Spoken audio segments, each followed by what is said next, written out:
என் பேர் Durairaj, Vayilur check post. என் மனைவி பேர் சுஜாதா. டெலிவரி 10ஆம் தேதி சொல்லியிருந்தாங்கண்ணா. இது ஃபஸ்ட்டு பாப்பா. 2வது பாப்பா தான் பார்க்க வந்தோம். 9ஆம் தேதி ஞாயிற்றுக்கிழமை வலி வந்துச்சுன்னு வந்தேண்ணா. அவங்க என்ன பண்ண அட்மிட் பண்ணாங்கண்ணா. பண்ணிவிட்டு டாக்டர் யாருமே இல்லை, 2 நர்ஸு, ஒரு ஆயாம்மா, ஒரு அட்டெண்டர் தான் இருந்தாங்க. பிரசவம் பார்க்குறேன்னாங்க. 3 மணிலேருந்து வலி அதிகமாக ஸ்டார்ட் ஆகி கத்த ஆரம்பிச்சிட்டு வலி தாங்க முடியல. போய் பண்ணாங்க ப்ரெஸ் பண்ணி.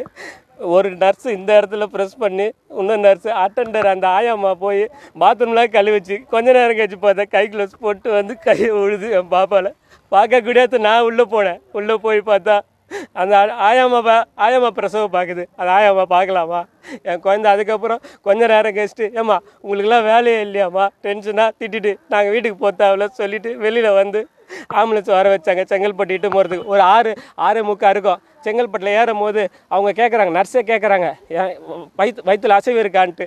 அசைவு இல்லைன்னோடையும் நான் கேட்குறேன், என்ன சிஸ்டர் அசைவு இல்லைன்றீங்க? டக்குன்னு என்னை ஆம்புலன்ஸ்லேருந்து வெளியில் அனுப்பிச்சிட்டு கதவை சாத்திட்டு நான் ஃப்ரண்ட்டில் உக்காடுறேன்னு என்னை ஆம்புலன்ஸில் கூட ஏற்றலை.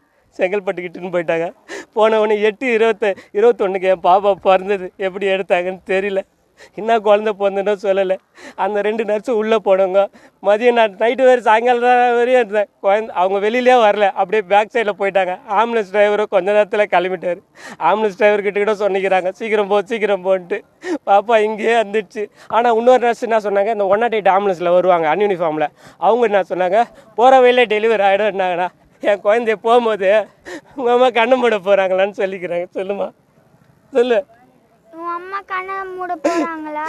உன் அம்மாக்கு என்ன வலி தானே அப்படின்னு கேட்டாங்க. இதெல்லாம் ஒரு வலியான்னு கேட்டுக்கிட்டு நான் என்ன சொல்கிறேன், முடியலன்னா அனுப்பிச்சிட்டு இருக்கலாமே. நைட்டு 10:15 காலைல வரையும் வச்சு ஒரு உயிர் போயிடுச்சுண்ணா. ஒன்று அவங்க ட்ரான்ஸ்ஃபர் மாத்திரன்னு சொல்லியிருக்காங்க. ட்ரான்ஸ்ஃபர்லாம் இல்லை, 3 பேருமே சஸ்பெண்ட் பண்ணிடணும். ட்ரான்ஸ்ஃபர் பண்ணிவிட்டு இன்னொரு இடம் போய் அந்த இன்னொரு குழந்தை சாவடிக்கூடாது, இன்னும் டாக்டர் போடணும். இல்லைன்னா பிரசவமே இங்கே சட்ராஸில் நடக்கக்கூடாதுண்ணா. இது நடக்கலைன்னா நான் அடுத்த வாரம் திருப்பி நான் பெரிய இடத்துக்கு கூட நான் போகிறதுக்கு ரெடி. இது என் குழந்தையோட போயிட்டேண்ணா.